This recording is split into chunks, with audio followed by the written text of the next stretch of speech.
عباده الذين اصطفى فاعوذ بالله من شرور انفسنا ومن سيئات اعمالنا من يهد الله فلا مضل له ومن يضلل فلا هادي له واشهد ان لا اله الا الله وحده لا شريك له واشهد ان محمدا عبده ورسوله اما بعد فان خير الحديث كتاب الله وخير الهدي هدي محمد صلى الله عليه وسلم وشر الأمور محدثاتها وكل محدثة بدعة وكل بدعة ضلالة وكل ضلالة في النار.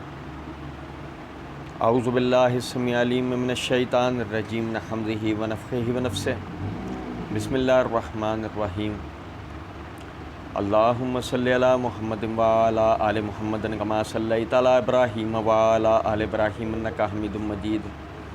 اللهم بارک علی محمد وعلی آل محمد کما بارکت علی ابراہیم وعلی آل ابراہیم انک حمید مجید. رب اشرح لی صدری ویسر لی امری واحلل عقدۃ من لسانی یفقہوا قولی. رب زدنی علما.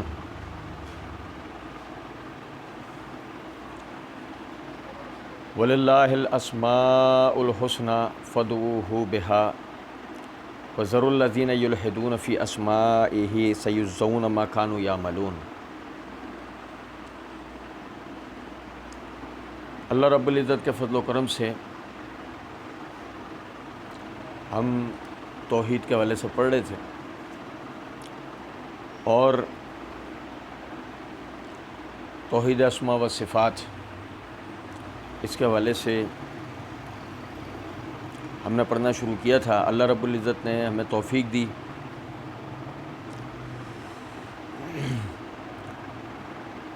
اللہ رب العزت نے سورہ حشر کی آیت نمبر 21 سے آیت نمبر 24 تک جو ہے وہ اپنی صفات کے حوالے سے بیان کیا ہے. یہ ان لوگوں کے لیے ہے کہ جو پڑھنا سیکھنا سمجھنا چاہتے ہیں اس حوالے سے.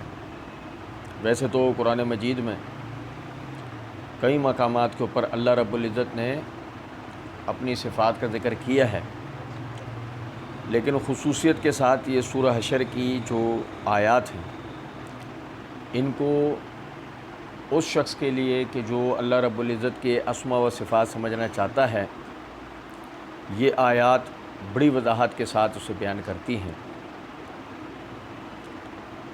اللہ رب العزت نے جیسے کہ پچھلی مرتبہ ہم نے آیت نمبر 22 کو پڑھا تھا. اللہ رب العزت نے فرمایا هو اللہ الذی لا الہ الا هو الملک القدوس السلام المؤمن المہیمن العزیز الجبار المتکبر سبحان اللہ عما یشرکون. جیسے کہ ہم نے پڑھا تھا واللہ الذی لا الہ الا ہوا،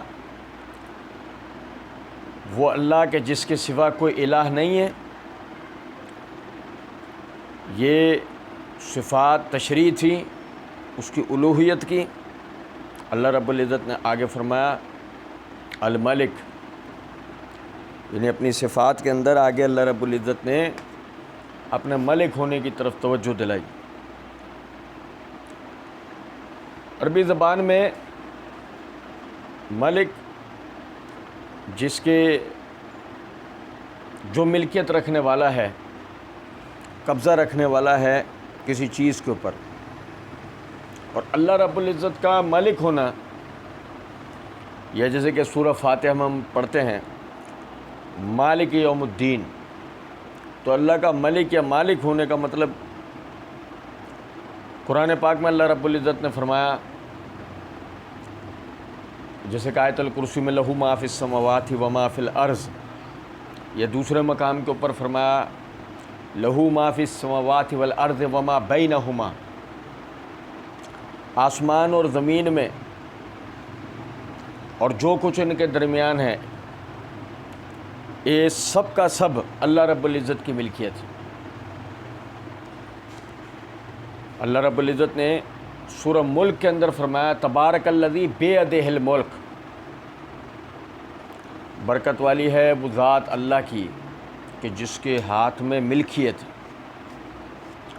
آپ دیکھیں اللہ رب العزت نے غزوہ احد ہوا، نبی صلی اللہ علیہ وسلم پر ایک موقع پر کفار نے پتھراؤ کیا، اس پتھراؤ کے نتیجے میں آپ صلی اللہ علیہ وسلم ان کے دندان مبارک شہید ہو گئے، آپ زخمی ہوئے، گر گئے، آپ کو اٹھایا گیا، آپ کے زخموں پہ مرہم پٹی کی گئی۔ اس حالت کے اندر آپ فرما رہے تھے وہ قوم کیسے فلاح پا سکتی ہے کہ جو اپنی طرف بھیجے جانے والے رسول کی ہی تکذیب کرتی ہے اور اسی کے اوپر تشدد کرتی ہے۔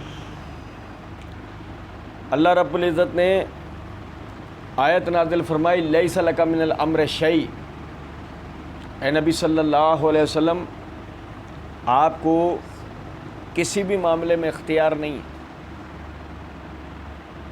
یہ آپ سمجھیں کہ اللہ رب العزت نے سب سے زیادہ کائنات کے اندر اگر کسی سے محبت کی تو محمد صلی اللہ علیہ وسلم سے کی، لیکن اپنے اختیارات آپ نے محمد صلی اللہ علیہ وسلم تک کو تفویض نہیں کیے۔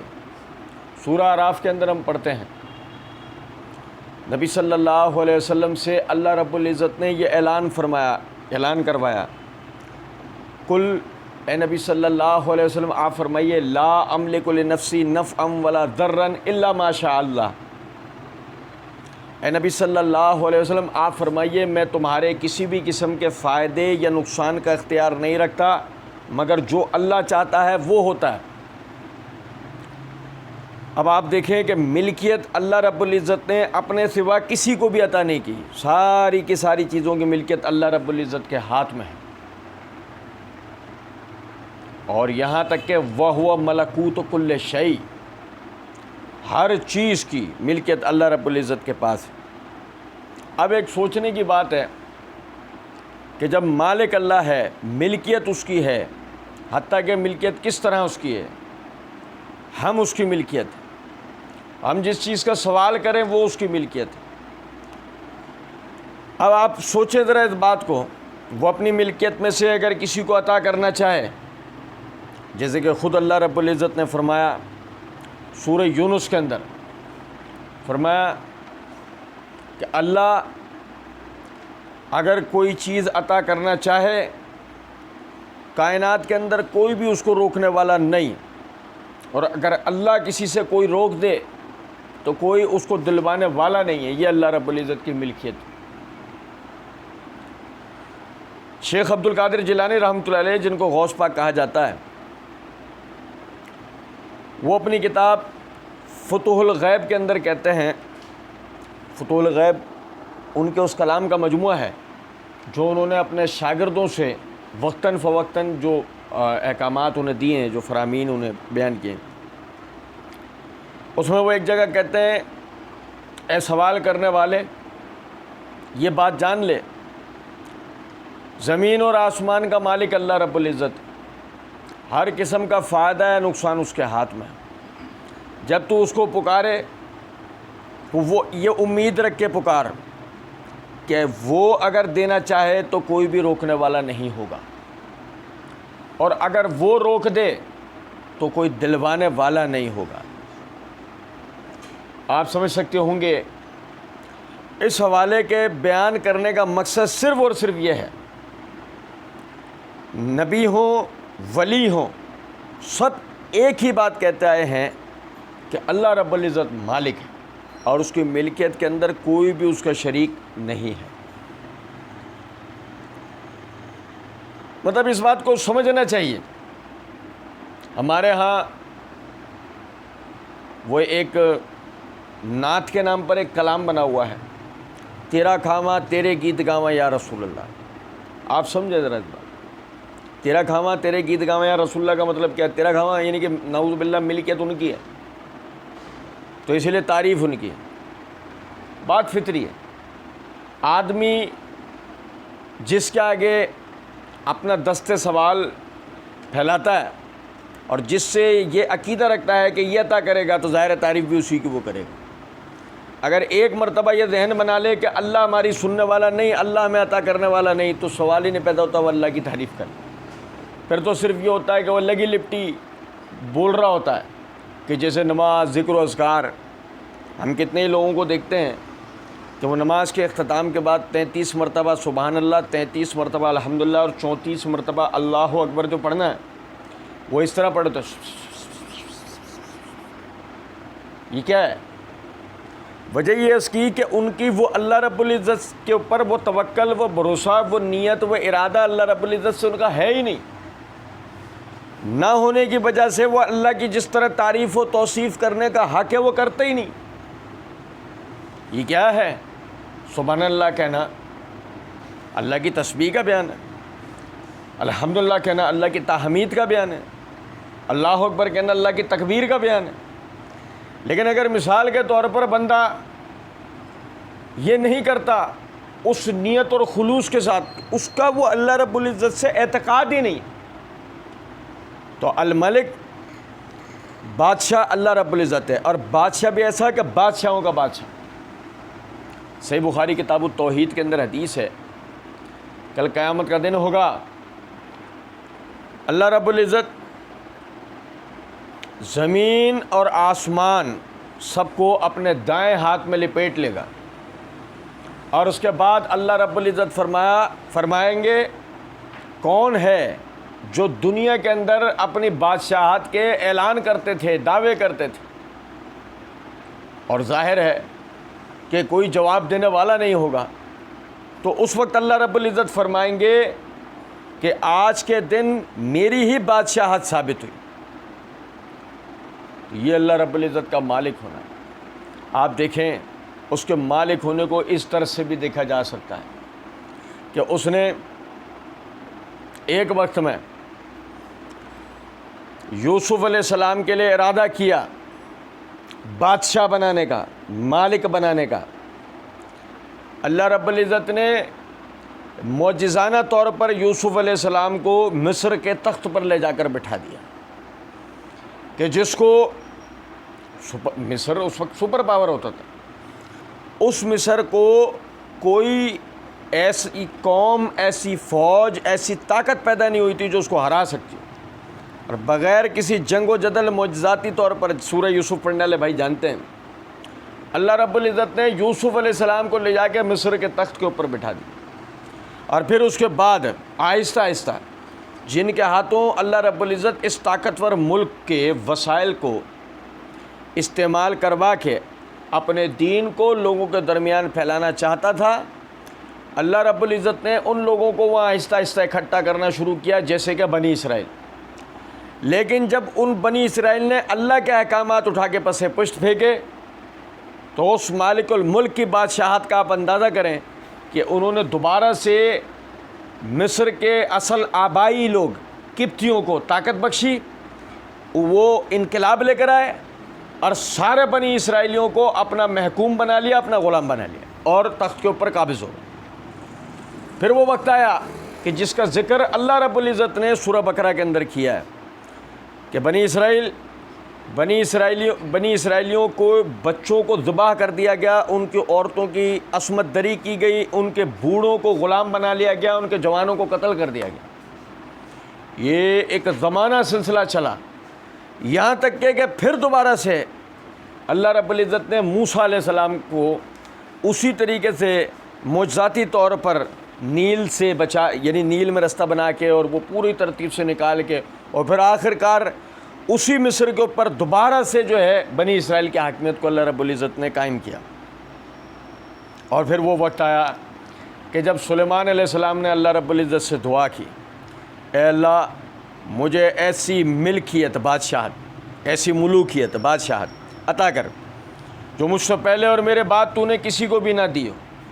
اللہ رب العزت نے ان کو جو بادشاہت عطا کی اس کی مثال نہ ماضی میں پہلے کبھی تھی اور نہ اب کبھی مستقبل میں ہو سکتی ہے، الا ماشاءاللہ، کہ اللہ رب العزت نے ان کی حکمرانی انسانوں پہ، جنات پہ، چرند پرند پہ اور ہوا کے اوپر کر دی۔ ہر چیز ان کی مطیع و فرما بردار ہو گئی۔ کیوں؟ جیسے کہ ابھی ہم نے پڑھا تھا، اصل بات وہی ہے، مالک اللہ رب العزت، یہ ساری چیزیں اس کی پراپرٹی ہیں، وہ جس کو چاہے عطا کرے، جس سے چاہے چھین لے۔ تو یہ اس کا مالک ہونا ہے، اور اس کی اس ملکیت کے اندر کوئی بھی اس کا شریک نہیں ہے۔ تو جب ہم اس کی ملکیت میں سے کسی چیز کے بارے میں سوال کریں گے تو اس کے سوا کس سے کر سکتے ہیں کہ جو اس ملکیت کا مالک ہے، اس چیز کا مالک ہے۔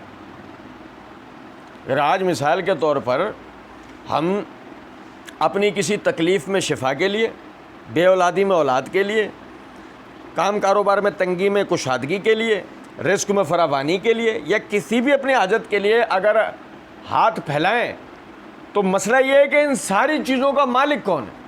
اللہ رب العزت، جس نے اپنی ملکیت میں کسی کو شریک نہیں کیا۔ جب شریک نہیں کیا تو اس کے سوا کسی اور کے آگے آدمی ہاتھ کیسے پھیلا سکتا ہے؟ پھر اللہ رب العزت نے فرمایا القدوس۔ ادھر سمجھے گا بات کو، یہ میرے ہاتھ میں مصباح اللغات ہے، اس کے صفحہ نمبر 663 کے اوپر وہ لکھتے ہیں قدسا قدسن و قدوسن۔ ان الفاظوں کے معنی ہوتے ہیں پاک ہونا، بابرکت ہونا۔ پاک ہونا، بابرکت ہونا۔ قدس اللہ فلانن، یعنی کہ جب یہ جملہ اس طریقے سے کہا جائے قدس اللہ فلانن، تو یعنی اللہ نے فلاں کو پاک کر دیا، اللہ نے فلاں کو پاک کر دیا، برکت عطا کر دی۔ قدس للہ، اللہ کی پاکی بیان کرنا، اسی سے وہ جملہ ہے جو اللہ رب العزت نے سورہ بقرہ کے اندر فرشتوں کا ذکر کیا ہے، نحن نسبح بحمدک ونقدس لک۔ آپ سمجھیں کہ جب اللہ رب العزت نے آدم علیہ السلام کی تخلیق کا معاملہ کیا اور فرشتوں سے کہا انی جاعل فی الارض خلیفہ، میں زمین میں اپنا خلیفہ بنانے والا ہوں، تو فرشتوں نے کہا اتجعل فیہا من یفسد فیہا ویسفک الدماء، اے اللہ آپ زمین میں ایسے کو بھیج رہے ہیں جو وہاں فساد خون خرابہ کرے گا۔ نحن نسبح بحمدک ونقدس لک، اے اللہ ہم آپ کی پاکی کو،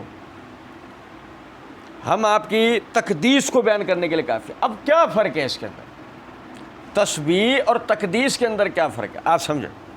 تسبیح یعنی اللہ رب العزت کا ہر اس عیب سے اس کو پاک و منزہ تسلیم کرنا جس کو انسان اس کی طرف منسوب کرتا ہے، اور قدوسیت اس کی ہے کہ وہ ہر تنزل سے پاک، کہ کسی بھی قسم کا گراوٹ اللہ رب العزت کے لیے نہیں ہے۔ اللہ ہی کے لیے وہ کلمات ہیں جس کے ذریعے اس کی بلند صفات کا ذکر ہوتا ہے، تو یہی وجہ ہے کہ اس کے لیے یہ لفظ استعمال ہوتا ہے کہ نہیں پاک ہونا، بابرکت ہونا۔ اب دیکھیں غور طلب نقطہ ہے کہ اللہ رب العزت نے اپنے لیے یہ لفظ قدوس استعمال کیا، اور جیسے کہ ہم نے اس کے اندر پڑھا تھا لغت کے اندر کہ قدس اللہ فلانن، کہ اللہ رب العزت کی طرف سے فلاں کو پاک کرنا۔ میں اس کی آپ کو مثال دوں گا، یہ دیکھیے گا ذرا، یہ مفردات القرآن امام راغب اصفہانی رحمۃ اللہ علیہ، وہ کہتے ہیں التقدیس، اس کے معنی ہیں تطہیر الہی کے، کہ جو آیت وَيُطَهِّرُكُمْ تطہیرہ ہے۔ سنیں ذرا بات کہ جیسے اللہ رب العزت نے سورہ احزاب کے اندر نبی صلی اللہ علیہ وسلم کے اہل بیت کے لیے بات کی وَيُطَهِّرُكُمْ تطہیرہ، کہ اللہ چاہتا ہے تم سے ہر قسم کی جسمانی روحانی علائشوں کو دور کر کے تمہیں پاک و صاف کر دے۔ یہ ہے اس تقدیس کو کہ جو اللہ رب العزت یعنی بندے کے لیے کرتا ہے۔ اچھا، وہ کہتے ہیں کہ اس کے معنی تطہیر بمعنی ازالہ نجاست محسوسہ کے نہیں، اور آیت کریمہ وَنَحْنُ نُسَبِّحُ بِحَمْدِكَ وَنُقَدِّسُ لَكَ، اور ہم تیری تعریف کے ساتھ تسبیح و تقدیس کرتے ہیں، کہ معنی ہے کہ ہم تیرے حکم کی بجاوری میں اشیاء کو پاک و صاف کرتے ہیں۔ اور بعض نے اس کے معنی نصف و قبل تقدیس بھی لکھے ہیں، یعنی کہ ہم تیری تقدیس بیان کرتے ہیں۔ اور آیت کریمہ قُلْ نَزَّلَهُ الرُّوحُ الْقُدُسُ، کہہ دو کہ اس روح القدس کو، یعنی اس قرآن کو وہ روح القدس سے لے کر نازل ہوا ہے۔ اس میں مراد روح القدس سے حضرت جبرائیل علیہ السلام ہے، کیونکہ وہ اللہ تعالیٰ کی طرف سے یعنی تقدیس بیان کیے گئے ہیں۔ جیسے اس کی مثال آپ یہ دیکھیں کہ سورہ بقرہ میں اللہ رب العزت نے یہود کا ذکر کرتے ہوئے فرمایا کہ جب یہود نے جبرائیل علیہ السلام کے لیے یہ عقیدہ بیان کرا کہ جبرائیل نحوست کا فرشتہ ہے، عذاب کا فرشتہ ہے، تو اللہ رب العزت نے جبرائیل علیہ السلام کا دفاع کرتے ہوئے ان کی تعریف و توصیف بیان کی۔ تو جو جبرائیل علیہ السلام کی جو یعنی کہ تعریف ہے وہ واضح کی اللہ رب العزت۔ اب آپ اس بات کو سمجھیں کہ اللہ کا قدوس ہونا یہ ہے کہ آج کائنات میں جس کی پاکی و طہارت کا ذکر ہوتا ہے اللہ رب العزت کی وجہ سے ہوتا ہے۔ گو کہ اگر پہلے اللہ رب العزت کی تعریف کو تسلیم نہ کیا جائے تو اس کے بعد کائنات میں کوئی ایسا نہیں ہے کہ جس کی تعریف کو بیان بھی کیا جا سکتا ہو۔ آپ دیکھیں ہمارے سامنے اس کی مثالیں ہیں۔ سب سے پہلی چیز آپ دیکھیں یسوع مسیح اور آپ کی والدہ مریم، توجہ طلب بات۔ کیفیت یہ ہے کہ جب یسوع مسیح کو لے کر مریم حاملہ ہوئی تو اس وقت مریم حمل سے پہلے کے الفاظ یہ تھے کہ مجھے اولاد کیسے ہو سکتی ہے، نہ تو میں شادی شدہ ہوں، نہ میں نعوذ باللہ بدکار ہوں۔ یعنی اس کا مطلب یہ ہے کہ وہ یہ بچہ نہیں چاہتی ہیں، اور یہ بچہ بڑا بزرگی والا بچہ، وجیہن فی الدنیا والآخرۃ من المقربین، وہ دنیا میں بھی بڑا بارو باشرف ہوگا اور آخرت میں اللہ کے مقرب بندوں میں سے ہوگا۔ لیکن ابھی تو یہ بات کا اندازہ ہی نہیں ہے نا۔ پھر جب وہ حاملہ ہو جاتی ہیں تو ایک وقت ایسا آتا ہے کہ وہ یہ کہنے پر مجبور ہو جاتی ہیں یا لیتنی، ہائے میری شامت ہو، متو کنتو قبل ھذا، میں اس سے پہلے مر چکی ہوتی۔ اب بتاؤ، یسوع مسیح کی والدہ یسوع مسیح کو لے کر تعریف کرنے کو تیار نہیں ہے۔ کچھ بات آ رہی ہے سمجھ میں نہیں؟ دوسروں کو تو چھوڑیں کہ کوئی انہیں اللہ کا بیٹا مانے گا یا منوائے گا، بات سمجھیں۔ یہاں کیفیت یہ ہے کہ ان کی اپنی والدہ جو ہیں وہی ان کی جو ہے وہ شان کو بھی نہیں جانتی، یہاں تک کہ اب بچے کی پیدائش ہو جاتی ہے، اور وہی مریم جو ہے وہ اب پریشان ہے کہ میں اپنی قوم میں کیا منہ لے کر جاؤں۔ سورہ مریم میں اللہ رب العزت نے فرمایا، اے مریم تجھے خاموش رہنا ہے، کسی سے کوئی بات نہیں کرنی، کسی سے کوئی بھی بات نہیں کرنی۔ جب تجھ سے کوئی پوچھے بچے کی طرف اشارہ کر دیں، جب تجھ سے کوئی بھی پوچھے بچے کی طرف اشارہ کر دینا۔ اور پھر آپ یہ دیکھیں کہ مریم بستی میں پہنچتی ہیں، بنی اسرائیلیوں کے درمیان پہنچتی ہیں، اور کہنے والا کہتا ہے اے ہارون کی بہن یہ کیا لائی ہے؟ تیرے گھر والے تو بڑے پاک باز تھے۔ سمجھے نا ذرا اس بات کو۔ مریم نے اپنے آپ کو بیت المقدس کی خدمت کے لیے وقف کر لیا تھا اور ایک راہبہ والی زندگی بسر کرنی شروع کر دی تھی، اور ایک راہبہ شادی سے دور رہتی تھی، اپنی عصمت کی حفاظت کرتے ہوئے شادی سے دور رہتی تھی ان کے اس قانون کے مطابق۔ اب ان کے ہاتھ میں بچہ ہے، شادی تو کسی نے کی نہیں ہوگی، تب بستی والے کیا کہہ رہے ہیں، یہ کہاں سے لائی؟ تیرے گھر والے تو بڑے باشرف بڑے پاک باز لوگ تھے۔ نہیں سمجھ رہے بات کو؟ لو جی، یسوع مسیح کی تعریف تو چھوڑیں، خود مریم کی تعریف ہو رہی ہے، کیا ان کے اوپر الزام آ گیا ہے؟ آپ دیکھیں ذرا بات۔ اور مریم نے بچے کی طرف اشارہ کرا ہے، وہ 1-2 دن کا بچہ ماں کی گود میں بولنا شروع ہوا، انی عبد اللہ آتانی الکتاب وجعلنی النبی، میں اللہ کا بندہ ہوں، مجھے اللہ نے کتاب عطا کی ہے اور نبی بنا کر بھیجا ہے۔ لو جی، وہ 1 دن کے بچہ جو کہ بولنے کی طاقت نہیں رکھتا اللہ کے حکم سے بول رہا ہے اور باقاعدہ اپنی تعریف و توصیف بیان کر رہا ہے۔ وہ کر رہا ہے یا اللہ کروا رہا ہے؟ یہ ہے اللہ کا قدوس ہونا۔ آج کائنات میں دیکھو دوسری جگہ اللہ کہتا ہے مل مسیح عیسی ابن مریم الرسول قد خلت من قبلہ الرسل و امہ صدیقہ، مسیح عیسیٰ ابن مریم اور کچھ بھی نہیں اللہ کا رسول تھا، اس سے پہلے بھی رسول گزر چکے ہیں، اور اس کی ماں پاک باز ہے۔ بتائیے ماں اور بیٹے دونوں کی تعریف کس نے بیان کی ہے؟ اللہ رب العزت نے، اور اللہ ہی نے کروائی ہے۔ گو اگر اللہ نہیں کرواتا، یہ مظلوم ماں بیٹے وہ تھے کہ جن کی کبھی تعریف ہو سکتی تھی؟ سوال ہی نہیں پیدا ہو سکتا۔ بہت سارے واقعات ہیں، اگر ہم واقعات کے یعنی کہ احاطہ کرنا چاہیں تو کتنے واقعات ہمیں مل جائیں گے، لیکن آپ اس بات کو سمجھیں کہ ایک مثال یہ ہمارے لیے بہت ہے کہ اللہ رب العزت ہی کی تعریف ہے، کہ اس کی تعریف کے بعد کسی کی تعریف ممکن ہے۔ اگر اللہ رب العزت کی تعریف نہیں ہوگی تو کائنات میں کوئی ایسا نہیں ہے کہ جس کی تعریف ہو سکتی ہے۔ فرمایا السلام، السلام، سمجھے ذرا بات، سلام بڑا پیارا اللہ رب العزت نے، یہ دیکھیں یہ میرے ہاتھ میں مصباح اللغات ہے، اس کے صفحہ نمبر 392 393 سے میں دو جگہ آپ کو بتا رہا ہوں۔ سلمہ سلامتاً و سلاماً من عیب و آفاتہ، یعنی یہ لفظ جو استعمال ہوتا ہے یہ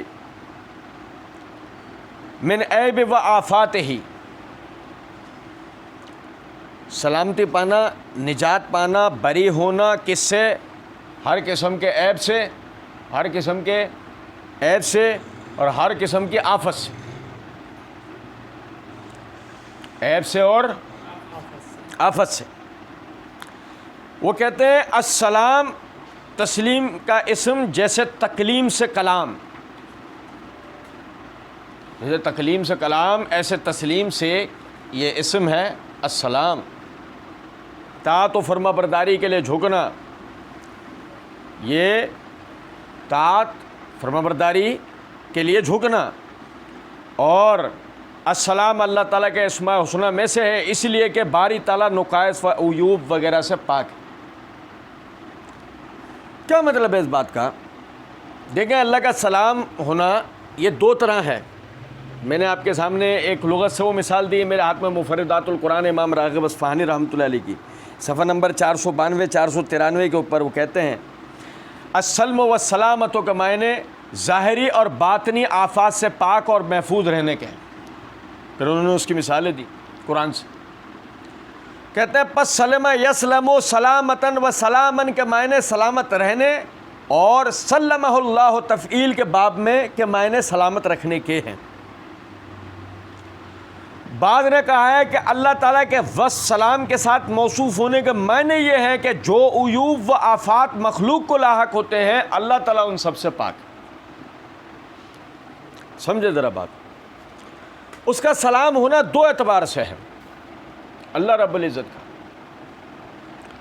اور ان دو میں سے ایک دو قسموں پر مبنی، یعنی کہ ایک تو پہلے اس کا سلام ہونا ان معنوں کے اعتبار سے کہ اس میں کوئی عیب نہیں ہے، جیسے کہ اللہ رب العزت نے قرآن پاک کے اندر مشرکین جو اللہ رب العزت کے لیے جن باتوں کا ذکر کرتے تھے وہ سب اللہ رب العزت نے بیان کرنے کے بعد فرمایا سبحان اللہ عما تصفون، سبحان اللہ عما تصفون، اللہ پاک ہے اس بہتان سے جو یہ اللہ رب العزت کے لیے بیان کر رہے ہیں۔ ایک تو یہ ہے اللہ کا سلام ہونا، جب ہم کہتے ہیں اللہم انت السلام و منک السلام، یہ بھی ہم پڑھیں گے، ومنک السلام ہم پڑھیں گے، پہلے ہم پڑھیں اللہم انت السلام۔ سنیں ذرا بات، یعنی کہ اللہ رب العزت کے لیے مثلا لا تاخذہ سنۃ ولا نوم، اسے نہ اونگ آتی ہے نہ نیند، کل من علیہا فان ویبقی وجہ ربک ذو الجلال والاکرام، کائنات کی ہر چیز فنا ہوگی، باقی تیرے رب ذو الجلال والاکرام کا چہرہ ہے، یعنی کہ موت اللہ کے لیے نہیں ہے، اونگ اللہ کے لیے نہیں ہے. نیند اللہ کے لیے.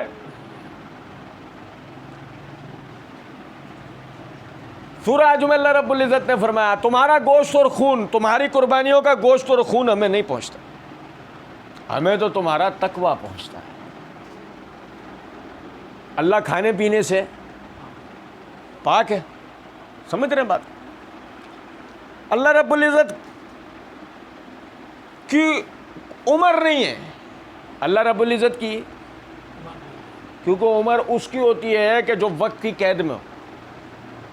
آپ گنتی کیسے کریں گے؟ یہ ایک دن کا ہے. سنو، توجہ سنو، اللہ کی قسم جو میں آپ کو بات بتا رہا ہوں یہ بہت کام کی بات ہے، اور یہ ایک مختصر تعارف ہے اس تفصیل کا کہ جس کو ہم پڑھنے کا سوچتے نہیں ہیں، یہی وجہ ہے ہم بدعقیدگیوں کا شکار ہوتے ہیں. آپ سمجھیں کسی کے لیے گنتی کس طرح ہوتی ہے عمر کی؟ ایک دن کا ہے، 2 دن کا ہے، 1 ہفتے کا ہے، 1 مہینے کا ہے، 10 سال کا ہے، 15 سال کا ہے. اللہ کے لیے عمر کی بحث نہیں ہوتی. کیوں؟ کیونکہ یہ 1 دن کی بحث وقت سے ہوتی ہے نا، 1 مہینے یا 1 سال کی بحث وقت سے ہوتی ہے. اللہ تو وقت کا خالق ہے، وقت ہم پہ آتا ہے. اللہ وقت کی قید سے مابرا ہے، اس کی عمر نہیں ہے. جب اس کی عمر نہیں ہے تو اس کو نعوذ باللہ من ذالک کسی قسم کا صفاتی یا عمری زوال نہیں ہے. جو مثال کے طور پر میں جو دیکھتا ہوں، یہ میرا دیکھنا میری عمر کے ساتھ ساتھ کمزور ہو جاتا ہے، میرا سننا میری عمر کے ساتھ ساتھ کمزور ہو جاتا ہے، میری طاقت میری عمر کے ساتھ ساتھ طاقت میں کمی واقع ہو جاتی ہے. لیکن اللہ کا سننا دیکھنا اس میں کوئی کمی نہیں آ سکتی.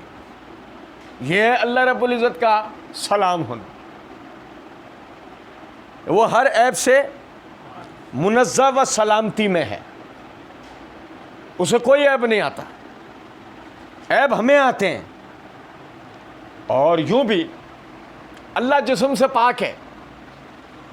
وہ جن صفات کا اپنی اثبات کرتا ہے، وجہ، ید، رجل، وہ جن صفات کا اپنے لیے اثبات کرتا ہے وہ ہیں جو اس کی شان کے شائع نشان و لائق ہیں.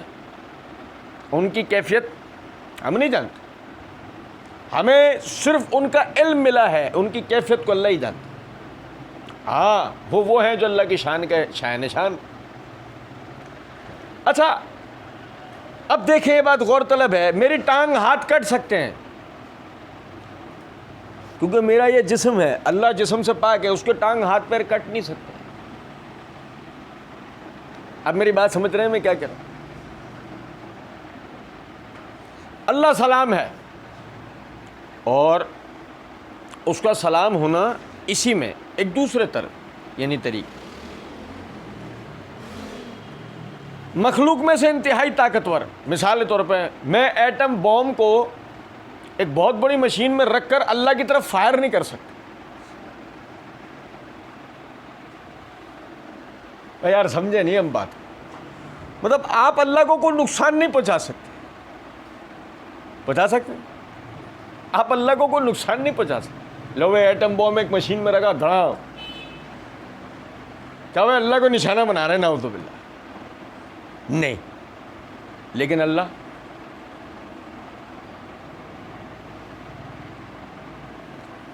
سمجھے ذرا بات.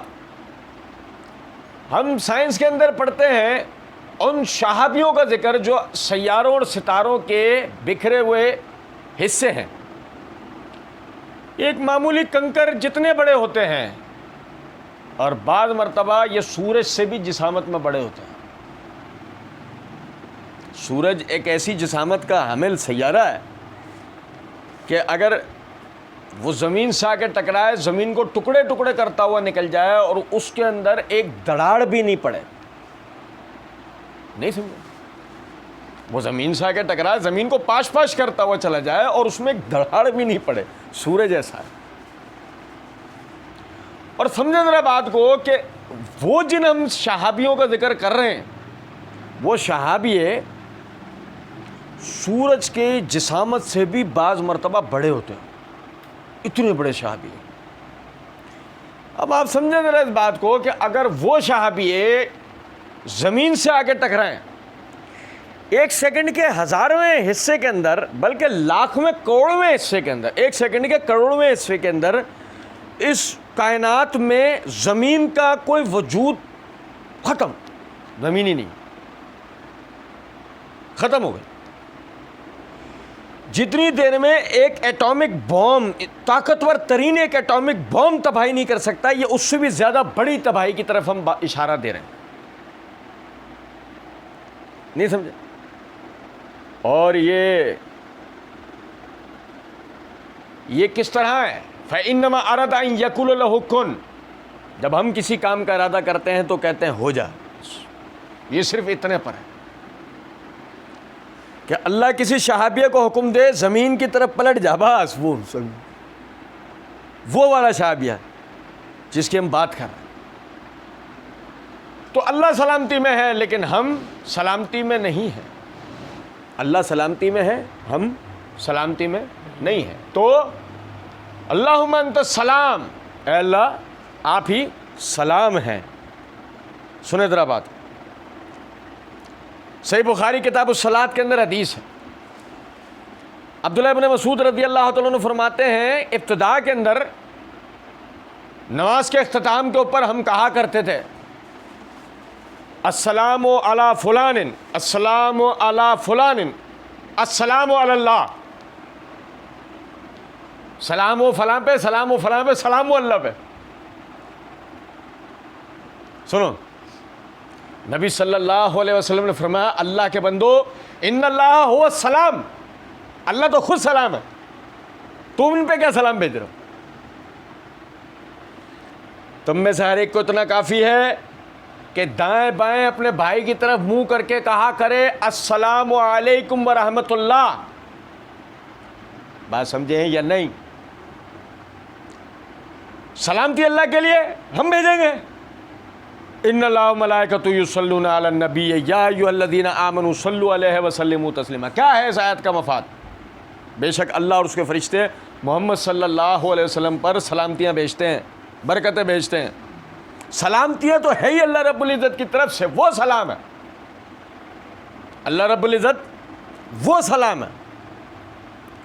اب اس کا سلام ہونا اس اعتبار سے ہے کہ اللہم انت السلام ومنک السلام، ومنک السلام۔ اب یہ اس کا سلام ہونا دوسرے طریقے پر ہے۔ سنو ذرا بات کو،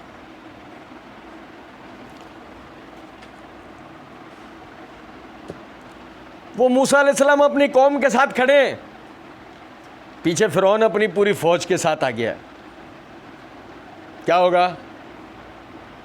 ان کے بوٹیاں بھی نہیں بچیں گی کسی کو دکھانے کے لیے۔ قوم وہ کہنے لگی ادھر آئیں، قوم جو ہے وہ کہنے لگی نہ تو تیرے آنے سے پہلے ہم کسی قسم کی بھلائی میں تھے اور نہ تیرے آنے کے بعد ہی ہمیں کوئی بھلائی مل سکی، نعوذ باللہ۔ اللہ رب العزت نے موسیٰ علیہ السلام کو حکم دیا یہ اپنی چھڑی اس پانی پہ مارو، یہ اپنی چھڑی یہ دریا پہ مارو۔ میں نے سورہ اعراف کے اندر یہ بات بتائی تھی، یہ کچھ بھی نہیں ہوتا، یہ کچھ بھی نہیں ہوتا کہ جب موسیٰ علیہ السلام اپنی چھڑی کو نیل پر مار رہے ہوں یا پتھر پہ مار رہے ہوں یا نبی صلی اللہ علیہ وسلم انگلی کا اشارہ چاند کی طرف کر رہے ہوں، یہ بظاہر کچھ بھی نہیں ہوتا۔ آپ دیکھو قرآن پاک میں اللہ رب العزت نے اسی چھڑی کے لیے موسیٰ علیہ السلام کو کہا ہے تلک بیمینک یا موسیٰ، اے موسیٰ تیرے دائیں ہاتھ میں کیا ہے؟ بڑی پیاری آیت، جب ہم نے پڑھی تھی میں نے اس کو بہت تفصیل سے بتایا تھا کہ اس آیت کی بڑی عظمت ہے۔ تلک بیمینک یا موسیٰ، اے موسیٰ یہ تیرے دائیں ہاتھوں میں کیا ہے؟ موسیٰ علیہ السلام نے جواب کے اندر اس وقت یہ بات کہی تھی، اس وقت، اے اللہ یہ میری چھڑی ہے، میں اس کے ذریعے اپنے چوپایوں کے لیے پتے جھاڑتا ہوں، اپنے چوپایوں کے کھانے کے لیے پتے جھاڑتا ہوں اور اس کے ذریعے سہارا لگاتا ہوں، رستے میں چلتے ہوئے سہارا لگاتا ہوں۔ یہ وہی عصا ہے جو اژدہا بھی بن جاتی ہے اب، واہ، یہ اژدہا بھی بن جاتی ہے، اور یہی وہ عصا ہے کہ جس کے لیے کہا گیا اس کو پانی پہ. کیا مطلب یہ ہے کہ بظاہر یہ وہ عصا ہے کہ جس کی تعریف تم یہ جانتے ہو کہ اس کے ذریعے پتے جھاڑے جا سکتے ہیں اور اس کے ذریعے رستہ طے کیا جا سکتا ہے، لیکن اصل میں ہر چیز کی ایکویشن اللہ کے ہاتھ میں ہے. ہر چیز کی اصل حقیقت اللہ کے ہاتھ میں ہے. ہر چیز کی اصل مینوفیکچرنگ اللہ کے ہاتھ میں. ہر چیز کی اصل اور اختتام و انجام اللہ رب العزت کے ہاتھ میں. ہر چیز کی اصل اور اس کی تاثیر اللہ رب العزت کے ہاتھ میں. ہر چیز کی اصل اور اس کا نقصان اللہ رب العزت کے ہاتھ میں. کیا ہوگا پانی پہ مارنے سے؟ کیا ہوگا؟ 1000 دفعہ مار لو، کچھ بھی نہیں ہو سکتا. قوم نے جملہ یہ بولا تیرے آنے کے بعد بھی ہمیں کوئی برکت ملی تو کہا تو چھڑی مار. او سمندر میں رستہ بن گیا، دریا میں رستہ بن گیا. یہ رستہ تو اللہ کے کن کہنے سے بنا ہے، چھڑی مارنے سے تھوڑی بنا ہے. اور سمجھو بات کو یا نہیں؟ لیکن قوم کو بتایا گیا کہ تمہیں برکت تمہارے رسول کی وجہ سے ملی ہے، تمہیں تمہاری ضلالتوں سے نہیں ملی ہے، تمہیں تمہارے رسول کے آنے سے ملی ہے. اس کی پیروی میں تمہارے لیے برکت ہے. یہ ہے اللہ کا سلام ہونا کہ بظاہر وہ ہلاک ہونے ہی والے تھے مگر اللہ نے ان کے لیے سلامتی کا رستہ بنا دیا. یہ ہے اللہ کا سلام.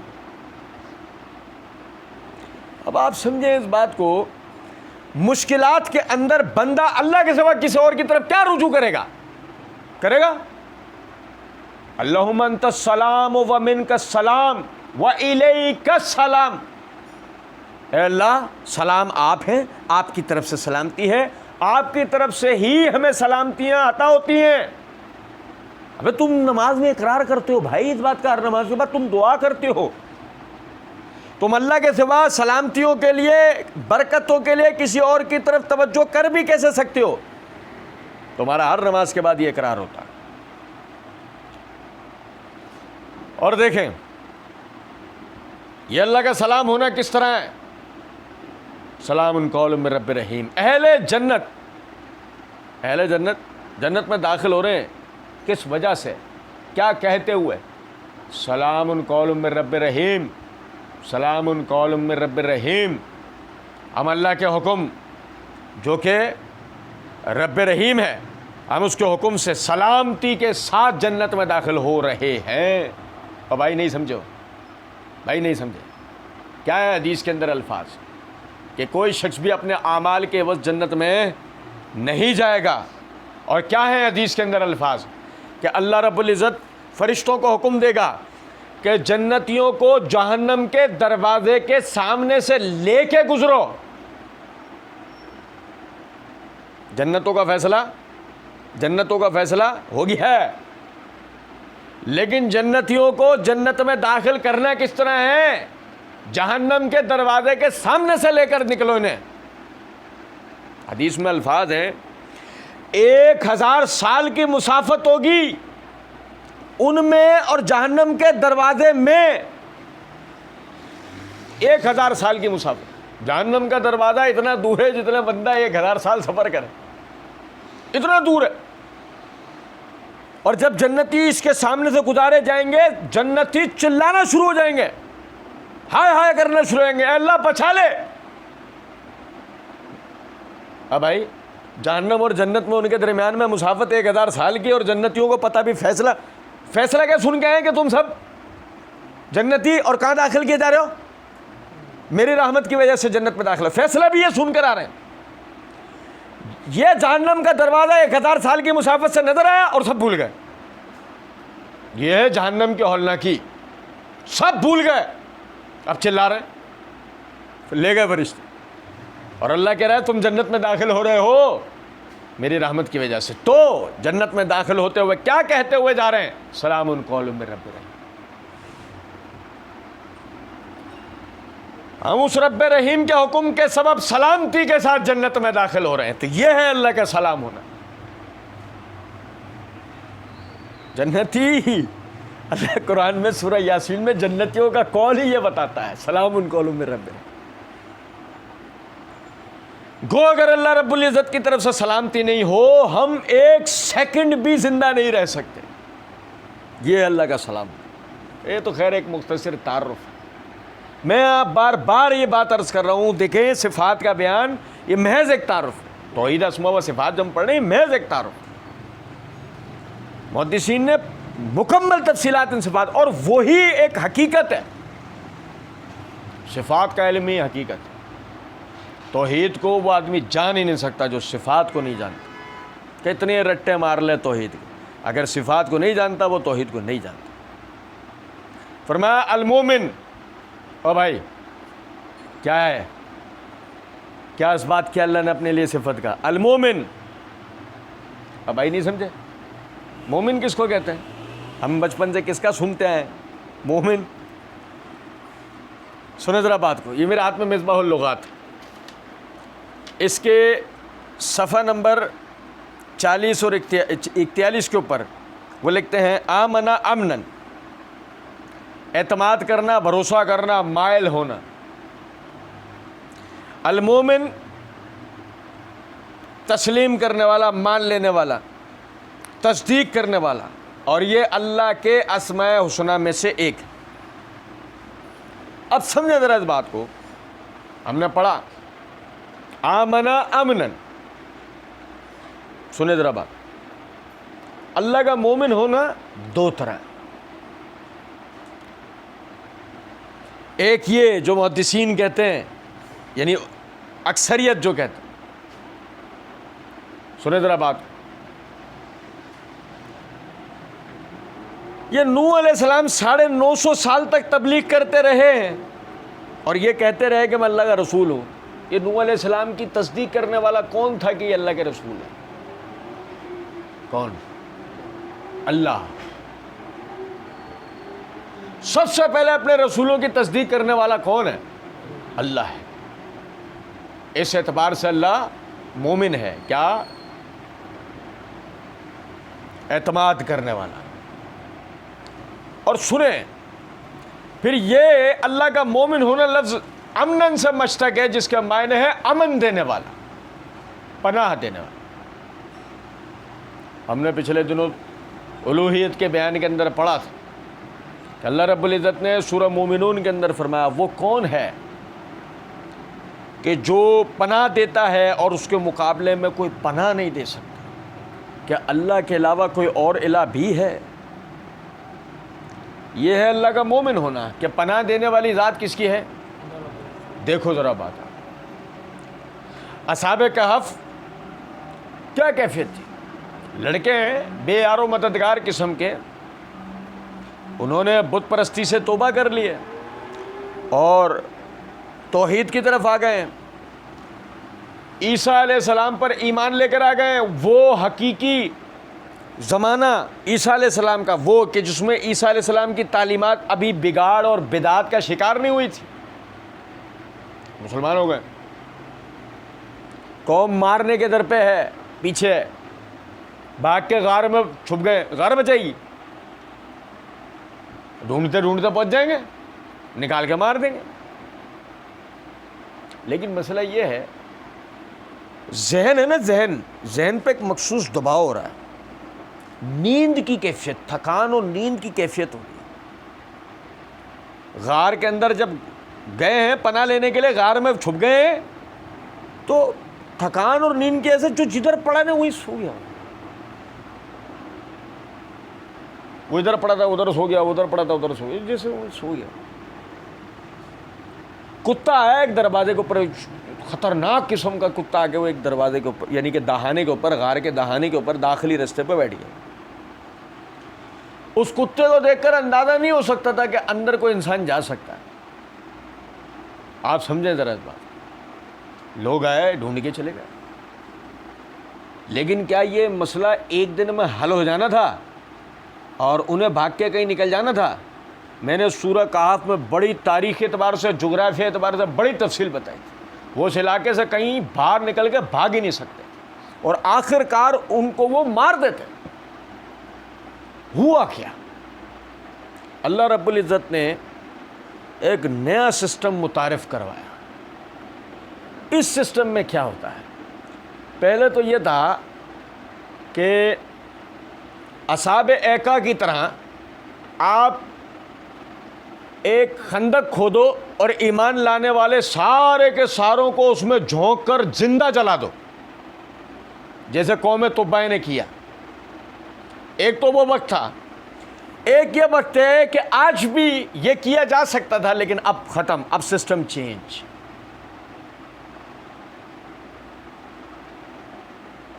ایک صدی تک یہ لوگ سوتے رہے، ایک صدی تک۔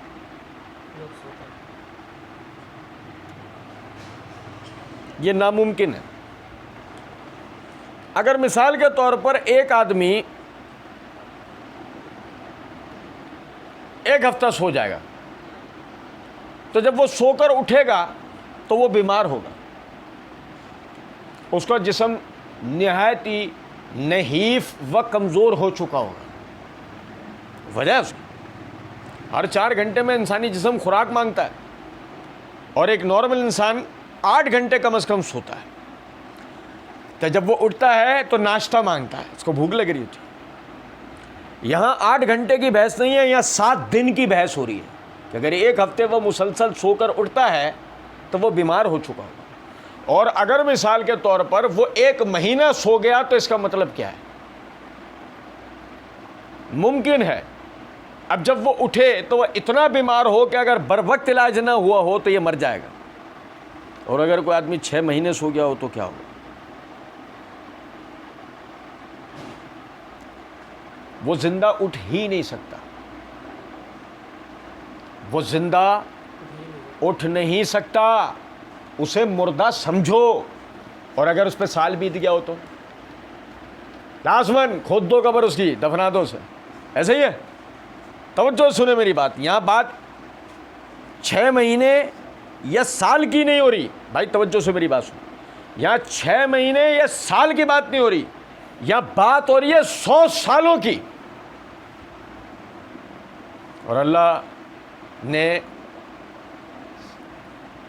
سائنس بیان کی ہے ایک، وہاں پر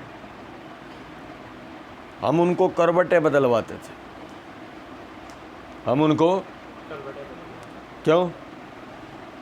کبھی دیکھا ہے آپ نے؟ یار وہ ہاتھ رہ گیا، کیا ہوا یار؟ اسی کروٹے پہ سو گیا تھا۔ سمجھو بات کہ ایک ہی طرف وینز آپ کی دبی رہتی ہیں، خون کا بہاؤ آگے نہیں بڑھ سکتا، تو یہ وینز دبی رہے ہیں، اگر زیادہ عرصے سو جائے تو ہارٹ فیل بھی ہو سکتا ہے، مر بھی سکتا ہے۔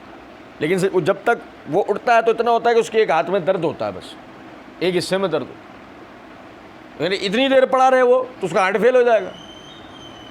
ہم ان کو کروٹیں بدلواتے تھے، آئی سمجھ میں کچھ بات ہے۔ اور لطف کی بات یہ ہے بال سفید نہیں ہوئے،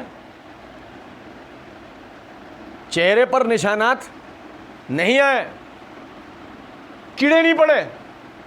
کیڑے بھائی چینٹیاں لگ جاتی ہیں، شہد کی مکھیاں لگ جاتی ہیں، کچھ بھی کوئی کیڑے مکوڑے کو جسم کو کھا جاتے۔ تو سمجھ میں آ رہی ہے بات یا نہیں؟ اللہ تعالیٰ نے ان کو محفوظ رکھا، اور اللہ رب العزت نے ثابت کرا کس کو؟ اپنے مومن ہونے کو، کہ پناہ کس کے پاس سے ملتی ہے؟ غار نہیں دے رہی، کتا نہیں دے رہا ہے۔ یہ تو اس حد تک کی بات ہے کہ جتنی انسانی عقل کی معراج ہے اس حد تک انسان بات کو سمجھ رہا ہے، لیکن جہاں مزید علم حاصل کرے گا تو ایک اصحاب کہف کے واقعے میں ہزاروں اسرار پالے گا، ایسے کہ عقل دنگ رہ جائے آدمی کی کہ یار یہ کیا واقعہ ہے۔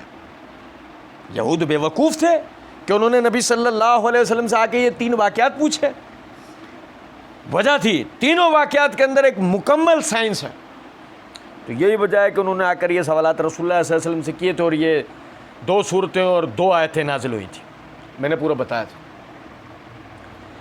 اب دیکھیں اللہ رب العزت کا مومن ہونا ہمارے سامنے آیا، جس کا مطلب کیا ہے؟ پناہ دینے والا۔ اور سمجھیں نبی صلی اللہ علیہ وسلم کے سر پر دیہاتی تلوار لے کر کھڑا ہو گیا، اے محمد صلی اللہ علیہ وسلم۔ آپ اس وقت نیند میں تھے، تلوار لے کے سر پہ کھڑا ہو گئے، بتا تجھے مجھ سے کون بچائے گا. وہ جو پہلے اس نے آواز لگائی تھی اسی سے آنکھ آپ کی کھل گئی تھی. ایسے جملہ بولا بتا تجھے مجھ سے کون بچائے گا. نبی صلی اللہ علیہ وسلم نے 1 سیکنڈ کے 1000ویں حصے میں کہا اللہ. حسبی اللہ و نعم الوکیل، حسبی اللہ نعم الوکیل، نعم المولا و نعم النصیر. یہ تو مومن کے تو یہی نعرہ ہے نا. ایک مسلمان کا، ایک مومن کا یہی نعرہ ہے. مومن یقین کرنے والا. یہ جب ہمارے لیے استعمال ہو تو مراد ہے وَهُمْ بِالْآخِرَةِ هُمْ مُؤْمِنِينَ. سنو ذرا بات. اس کو ایک دھکا لگتا ہے، وہ جا کے دور گرتا ہے، تلوار اٹھاتا ہے، بھاگ جاتا ہے. ابو جہل پوچھتا ہے تو ہانپتا کانپتا ابو جہل تک، وہ جا کے تجھے کیا ہوا؟ کہا کہ میں اس کو قتل کرنے ہی لگا تھا. سفید کپڑوں میں ملبوس ایک شخص نے مجھے دھکا دے کے دور پھینک دیا. اس کی آنکھیں انگاروں کی طرح سرخ ہو رہی تھی، اور اگر میں کچھ دیر وہاں رکتا وہ مجھے ہلاک کر دیتا. نہیں سمجھو؟ کس نے پناہ دی؟ بظاہر کوئی آپ کا وہاں کوئی آپ کا وہاں بظاہر سہارا دینے والا تھا؟ کوئی آپ کا باڈی گارڈ؟ کچھ بھی نہیں. سوال ہی نہیں پیدا. سمجھیں ہم ذرا اس بات. یہ پناہ دینے والی ذات اللہ رب العزت کی. اب اللہ کے سوا بندہ کسی اور پر بھروسہ بھی کیا کر سکتا ہے؟ تو یہی وجہ ہے کہ اللہ رب العزت نے فرمایا فَلْيَتَوَكَّلِ اللَّهِ الْمُتَوَكَّلُونَ. توکل کل بھی فعل ہے، میں کئی مرتبہ بتا چکا. بھروسہ کرنا کل بھی فعل ہے. آپ کس پہ کر سکتے ہو؟ باپ پہ، ماں پہ، بہن پہ، بھائی پہ مر جائیں گے. دوست پہ مر جائے گا. وسائل دنیا بھر کے ہوں لیکن زندگی ہی ساتھ نہ دے، مر جائے گا. آپ بھروسہ کس پہ کر سکتے ہو؟ صرف اس پہ کہ جس کو موت نہیں. آپ بھروسہ کس پہ کر سکتے ہو؟ جو سو جائے گا، جو تھک جائے گا. آپ بھروسہ اس پہ کر سکتے ہو جسے اونگ آتی ہے نہ نیند، جو نہ ہی اپنی کائنات کی حفاظت سے تھکتا ہے. آپ بھروسہ کس پہ کرو گے کہ جس کو دیوار کے پار کا دکھائی نہیں دیتا اور دیوار کے پار کا سنائی نہیں دیتا؟ کیا آپ اس پہ بھروسہ کرو گے کہ جس کے لیے نہ کوئی دیوار کی قید ہے نہ کوئی فاصل ہوگی؟ فَلْيَتَوَكَّلِ اللَّهِ الْمُتَوَكَّلُونَ. بھروسہ کرنے والے صرف اللہ رب العزت پر ہی بھروسہ کرتے ہیں. اللہ رب العزت سمجھنے اور عمل کرنے کی توفیق دے. وَمَا عَلَيْنَا إِلَّا الْبَلَاغُ.